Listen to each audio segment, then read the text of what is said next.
Amém? Mais uma vez, boa noite. Boa noite, tia Zuleide. Que bom que a senhora está aqui com a gente. Saudade, beijo, né? Um abraço bem apertado, já que a gente não pode estar perto por enquanto, né? Estamos orando por vocês aí também, nesse momento difícil, que o Senhor esteja confortando, consolando a família, né? Nós vamos iniciar orando, clamando ao Senhor pela sua graça, pela sua misericórdia. Como eu disse, hoje nós estamos num ambiente um pouco diferente, porque estamos em reforma. E aí, então, eu tive que abrir mão aqui de algum espaço por causa da reforma, mas não vamos abrir mão das dificuldades, continuaremos transmitindo para a honra e glória do Senhor. Vamos orar então?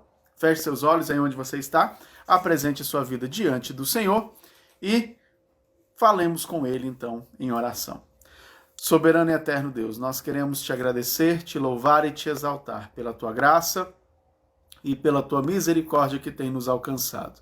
Pai de amor, nós queremos, ó Deus, neste momento, nos apresentarmos, ó Pai, diante do Senhor, com o coração quebrantado, contrito, com o coração, ó Pai, cheio de gratidão por tudo aquilo que o Senhor tem realizado em nosso meio, realizado em nosso favor.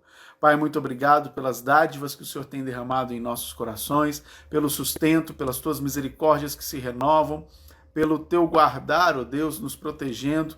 E nós também queremos, ó Deus, neste momento te agradecer pela oportunidade que temos, ó Pai, de vivermos num país livre, de vivermos num país, ó Deus, onde podemos falar do teu amor, onde podemos transmitir a tua palavra. E neste, ó Deus, contexto, queremos glorificar o teu nome pelos missionários que estão espalhados, ó Pai, em solo nacional, levando a tua mensagem de salvação, se sacrificando, ó Pai, com o seu tempo, com as suas famílias, para que vidas possam ser alcançadas mediante a tua palavra. Que o Senhor esteja sustentando esses homens e mulheres, ó Pai, e suas famílias que se dedicam à tua palavra, ao espalhar a tua palavra. Que o Senhor possa estar sendo com eles em cada momento das suas vidas, que eles possam sentir, ó Deus, o teu amor e o teu aconchego. Queremos te pedir também, ó Deus, por todos estes que nos assistem e que nos assistirão, que a tua graça seja derramada em cada coração, que essas famílias que estão nos assistindo possam ser transformadas pela renovação do vosso entendimento, pela presença da tua palavra e do teu Santo Espírito, ó Pai, nessas famílias. Restaura casamentos, restaura relacionamento familiar, ó Deus, com filhos, com pais, com irmãos, que em nome de Jesus, ó Deus, possam ser famílias que possam declarar: eu e minha casa servimos ao Senhor. Pai, em nome de Jesus, conforta aqueles que perderam entes queridos, ó Deus, nestes últimos dias, que o Senhor esteja confortando, consolando, e que o Senhor esteja derramando a cura, ó Deus, sobre aqueles que estão necessitando, aqueles que estão ainda acometidos com alguma doença. Que o Senhor esteja, em nome de Jesus, restaurando a saúde para a glória do teu nome. E o que o Senhor possa estar falando e ministrando aos nossos corações neste momento, a partir da tua palavra, que em nome de Jesus nosso coração possa estar abertos para ouvir aquilo que o Senhor tem para ministrar. Essa é a nossa oração no nome santo de Jesus. Amém e amém. Glória a Deus. Mais uma vez, boa noite. E vamos então fazer a leitura do texto sagrado, que está lá no livro de 1 aos Coríntios, primeira carta de Paulo aos Coríntios, no seu capítulo de número 16. Vamos ler somente dos versos 1 até o verso de número 4. Amém? Primeira carta de Paulo aos Coríntios, nós vamos ler dos versos 1 até o verso de número 4. Você tem a oportunidade aí de estar abrindo a tua Bíblia aí neste momento. Diz assim a palavra do Senhor: quanto à coleta para os santos, fazei vós também como ordenei às igrejas da Galácia. No primeiro dia da semana, cada um de vós ponha de parte em casa conforme a sua prosperidade, e vá juntando, para que se não façam coletas quando eu for. E, quando tiver chegado, enviarei com cartas para levarem as vossas dádivas a Jerusalém, àqueles que aprovardes. Se convier que eu também vá, eles irão comigo. Vamos entender um pouco o contexto e vamos contextualizar aqui e recapitular algumas coisas que nós vimos nas últimas semanas. Nós vimos lá no capítulo 13 de primeira carta de Paulo aos Coríntios é aquele capítulo do amor, né? É onde Paulo vai declarar, olha, se eu falasse a língua dos anjos, mas se não tiver amor, serei como um sino que fica lá fazendo barulho, que fica batendo e incomodando e fazendo barulho, mas não diz nada com nada, que não faz diferença na vida das pessoas. Então é o capítulo ali falando estritamente a respeito de amor. E aí nós aprendemos nessa ocasião que o amor, ele é muito mais uma decisão que nós tomamos, que envolve as nossas atitudes, as nossas práticas, do que um sentimento romântico, apaixonado, como o mundo tem descrevido, tem ensinado, tem pintado um quadro nesse sentido para as nossas crianças e para os dias de hoje, né?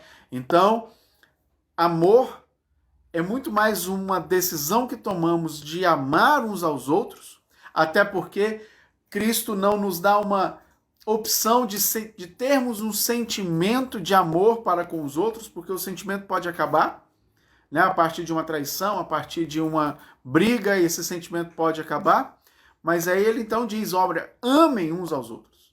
É uma ordem que nós temos a respeito desse fato que Jesus nos dá, amem uns aos outros. Bom, se é uma ordem, se é um mandamento que o Senhor está nos dando, nós precisamos entender, então, que envolve obediência. Isso tudo nós vimos lá no capítulo 13. No capítulo 14, Paulo vai falar ali um pouco a respeito de comunicação, vai falar a respeito do dom de línguas, né? E aí nós refletimos a respeito de que nós precisamos ser agentes de conciliação no meio da nossa família e não agentes de contenda. A gente não tem que ficar levando picuinha, fofoquinha uns pelos outros, não. A gente tem que ser amigos, unidade, haver unidade. Temos que ser agentes de união nas nossas famílias, falando sempre a verdade, falando sempre com respeito, né, e demonstrando o amor que nós estudamos no capítulo 13, na prática, nas falas, uns para com os outros. No capítulo 15, Paulo aprofunda a discussão e ele vai dizer assim, olha, se Jesus morreu e não ressuscitou, é vã a nossa fé. Mas aí ele fala assim, não é vã a nossa fé porque Jesus morreu e Jesus ressuscitou. E aí nós aprendemos que essa ressurreição que temos em Jesus nos dá uma esperança para a vida eterna. E ela nos dá, como nós vimos na semana passada, no finalzinho do capítulo 15, de 55 a 58, nos dá, então, uma garantia de vitória sobre a morte. Por que uma vitória sobre a morte? Porque isso aqui, ó, isso aqui, carne, isso aqui apodrece, né? Os bichos comem, a terra come, deteriora, apodrece e vai embora, mas o meu espírito vai morar na eternidade junto com Deus. E essa certeza e garantia, esse carimbo que nós temos em Jesus, é que nos dá essa certeza de uma vida eterna ao lado dele. Nós somos, então, pertencemos ao Senhor Jesus. Por isso nós temos vitória sobre a morte. Não é vitória sobre a morte física, né? Porque é necessário que todos nós venhamos a morrer para que nós possamos ter uma vida eterna ao lado do Senhor. Tudo isso que estamos vivendo é passageiro, tudo isso vai passar. Tudo isso vai passar. Mas nós temos que estar sempre com os olhos na eternidade, porque temos uma eternidade toda pela frente. Esses 80, 90, 100 anos que vivemos aqui é ínfimo, é infinitamente pequeno, é minúsculo em relação a milhares e milhares e milhares de anos que temos pela frente ao lado do Senhor, ou não, que aí é uma decisão que cada um precisa tomar, né, na eternidade. E aí isso tudo nós vimos, então, no capítulo 15. Nós vimos, então, recapitulamos um pouquinho do capítulo 13, 14 e 15. Aí quando a gente chega no livro, no capítulo 16, Paulo começa o capítulo 16, aqui no texto que nós lemos, dos versos 1 até o verso 4, eu vou ler novamente, preste atenção comigo, acompanhe comigo. 1 Coríntios 16, versos de 1 a 4, diz assim, ó: quanto à coleta para os santos, fazei vós também como ordenei as igrejas da Galácia. No primeiro dia da semana, cada um de vós ponha de parte em casa conforme a sua prosperidade, e vá juntando, para que se não façam coletas quando eu for. E quando tiver chegado, enviarei com cartas para levarem as vossas dádivas a Jerusalém, aqueles que aprovardes. Se convier que eu também vá, eles irão comigo. Opa, peraí. Paulo vem falando a respeito de amor, no capítulo 13. No capítulo 14, ele fala a respeito de comunicação, de dons. No capítulo 15, ele fala a respeito da ressurreição, da vida eterna com Deus, para nós mantermos firmes e constantes na obra do Senhor, né? Ele fala que nós somos vitoriosos sobre a morte, vitoriosos sobre o pecado pelo Senhor. E aí, quando chega no capítulo 16, ele começa a falar de dinheiro. Olha que negócio curioso.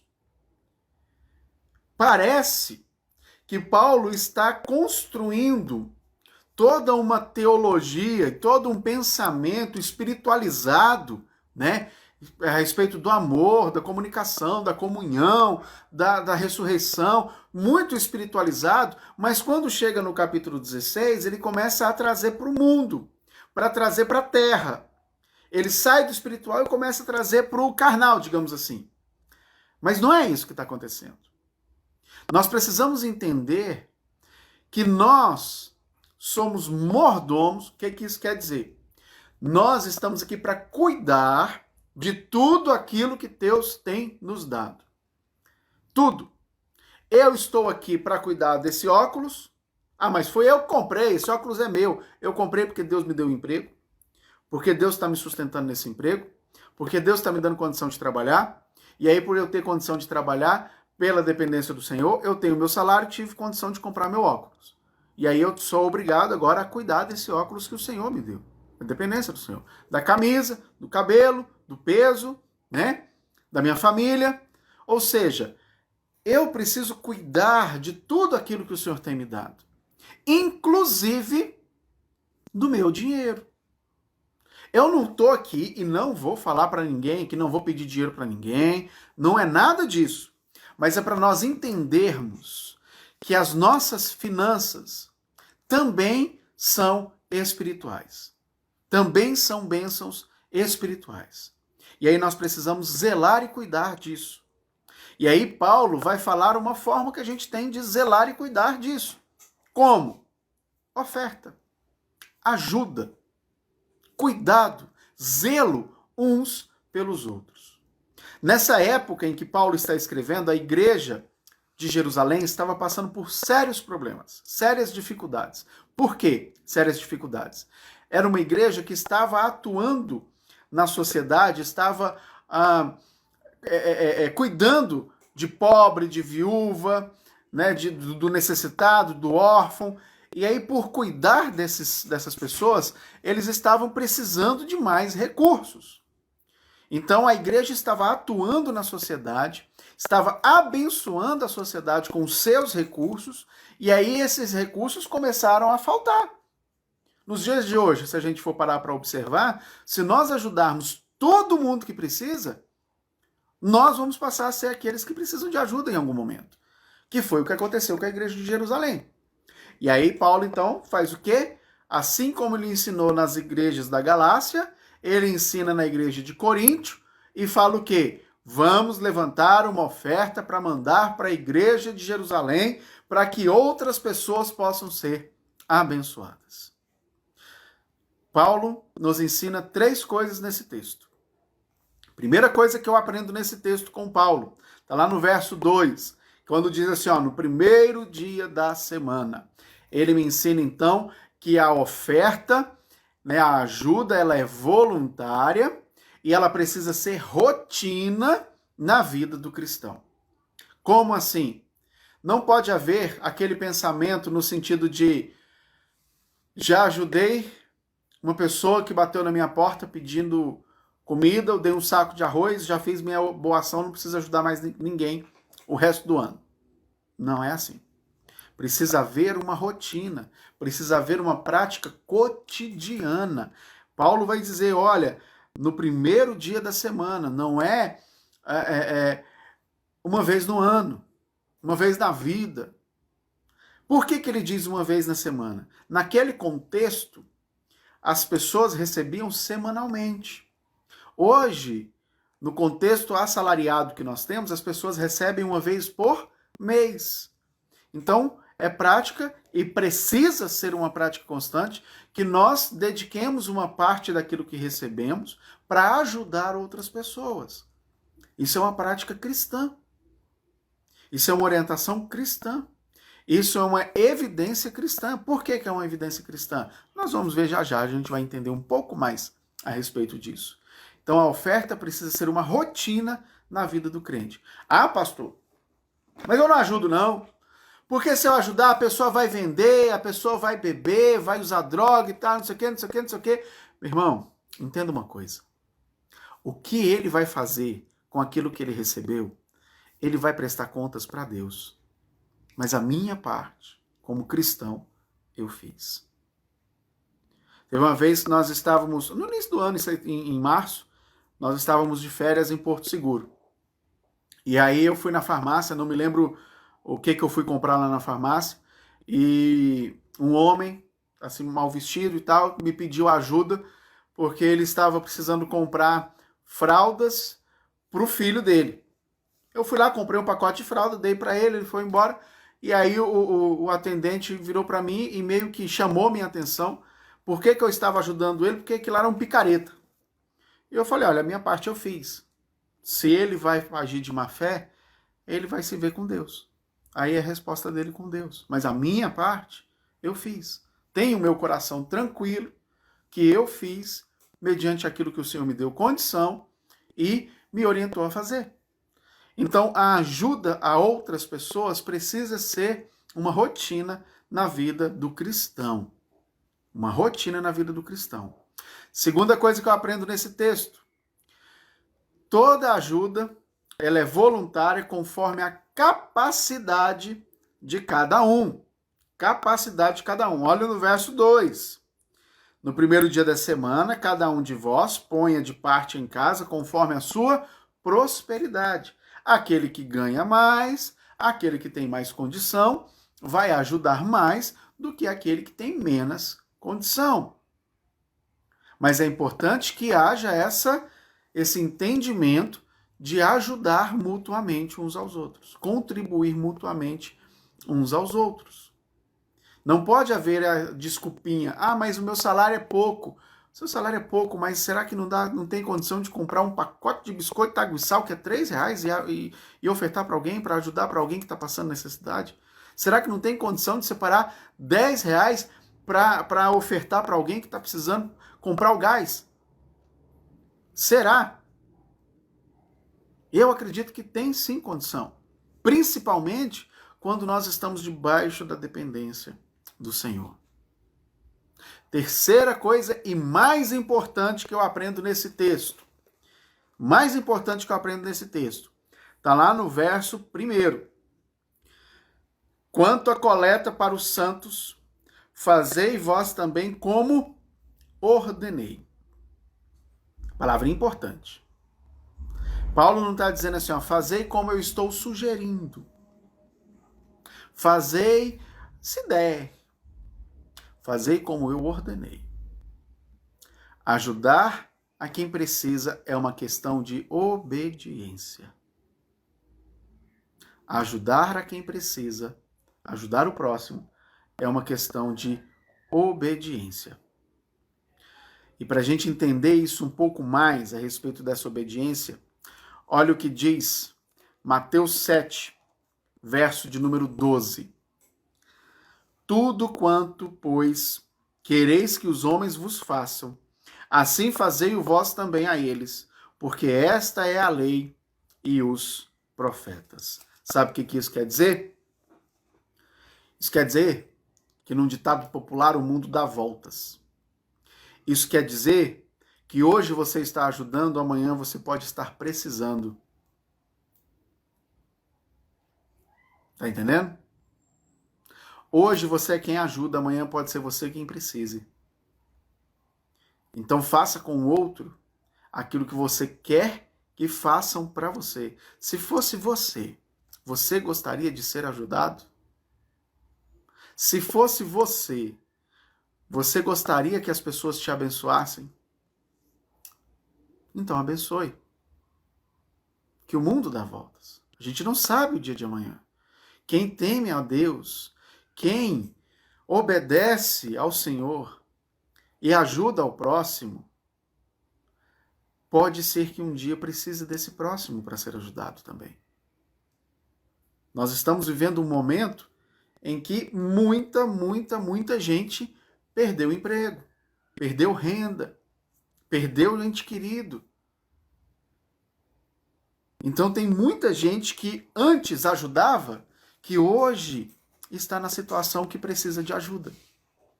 Deus conceda sua graça e misericórdia que não aconteça conosco. Mas se vier a acontecer conosco, nós fizemos a nossa parte. Tratamos o outro como gostaríamos de ser tratado. Então a gente pode esperar a benevolência do Senhor através da vida das pessoas. Além disso, Romanos 12, verso de número 10, diz assim, amai-vos cordialmente uns aos outros, com amor fraternal, preferindo-vos em honra uns aos outros. Veja bem, eu disse que ajudar ao próximo é uma questão de obediência. Ajudar ao próximo é uma questão de demonstração de amor. Demonstração de amor. Demonstração de amor. Ajudar ao próximo é uma demonstração de amor, de afeto, de carinho, de zelo, de cuidado, de estar presente, de amizade, de irmandade, de ser um no Senhor. Provérbios 17 nos ensina que em todo tempo devemos amar o amigo e na angústia ele se torna um irmão. Eu não sei vocês, mas eu tenho amigos que são realmente como da família. Como da família. E nós temos pessoas próximas a nós que estão passando por apertos e dificuldades muito difíceis e muito grandes, na qual nós podemos estar ajudando. Você que é da Igreja Batista Boas Novas que está me assistindo, nós temos várias campanhas para isso, para você poder estar contribuindo. IBMN em Ação, Família Xavier que nós estamos abençoando. Tem várias formas de você estar fazendo isso. Demonstre o amor de Deus na prática, ajudando, contribuindo uns com os outros, sustentando uns aos outros, orando uns pelos outros, visitando uns aos outros, ligando uns pelos outros. Isso é demonstração de amor. Qual foi a última vez que você mandou um recado para alguém que há muito tempo você não vê e disse assim, estou orando por você. Deus me colocou no meu coração para orar por você. Que seja sincero, pelo amor de Deus, né, meus irmãos? Não vai ligar para uma pessoa que você não vê há 10 anos, só porque eu falei e falou assim, pois é, eu estou orando por você. Ele não está orando coisa nenhuma. Seja honesto, né? Ligue, mande mensagem para quem realmente você está orando. Mas se faça presente mesmo na distância. Mesmo na distância. Isso é uma demonstração de amor na prática. E Romanos também, capítulo 12, nos versos 20 e 21, nos ensina que, diz assim o texto, pelo contrário, se o teu inimigo tiver fome, dá-lhe de comer. Se tiver sede, dá-lhe de beber. Porque fazendo isso, amontoarás brasas vivas sobre a sua cabeça. Não te deixes vencer do mal, mas vence o mal com o bem. Olha que coisa fantástica. Tem pessoas que olham a dificuldade de alguém que não gosta, de alguém que não se dá bem, e aí quando descobre que aquela pessoa perdeu o emprego, está passando por dificuldade, está passando por luta, aí a pessoa abre um sorriso e fala assim, bem feito. Misericórdia.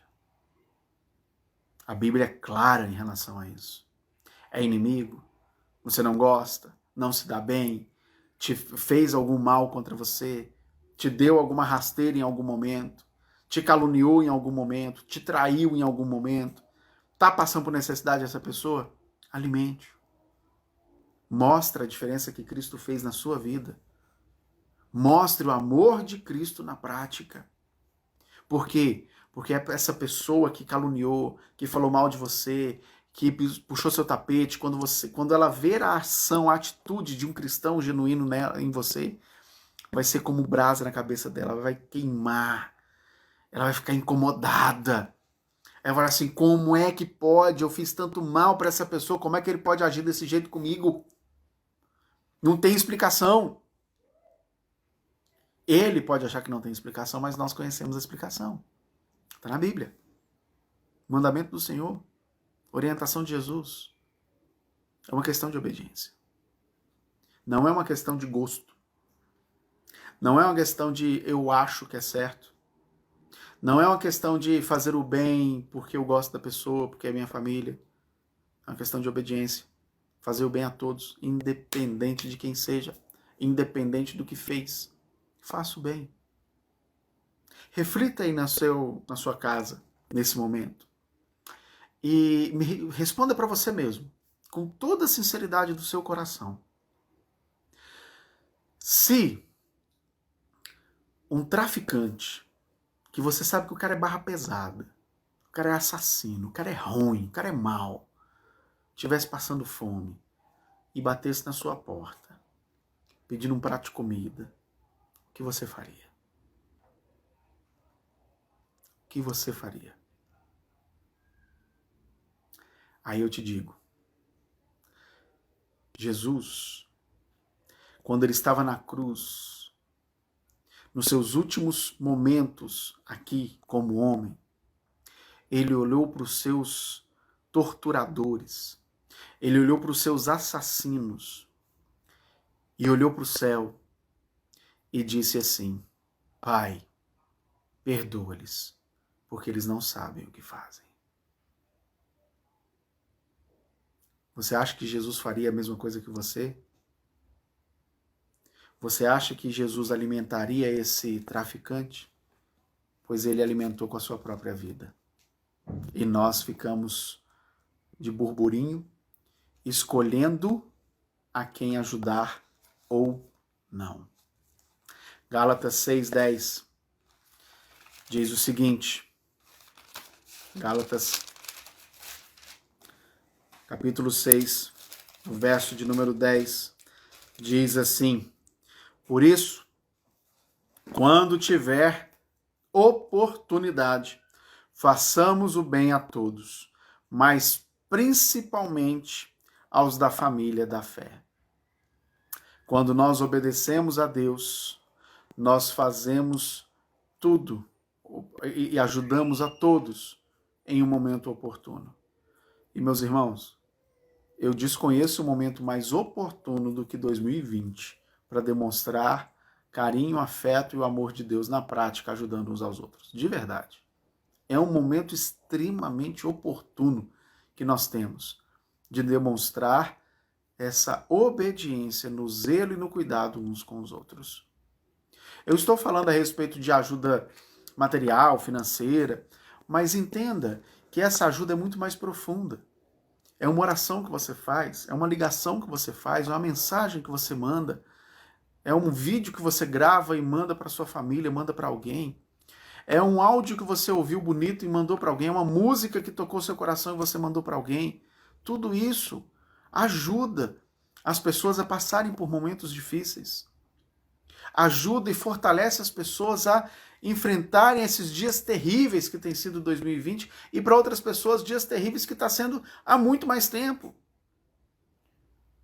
Então se faça presente não só com uma questão financeira, porque às vezes com uma questão financeira parece coisa de político.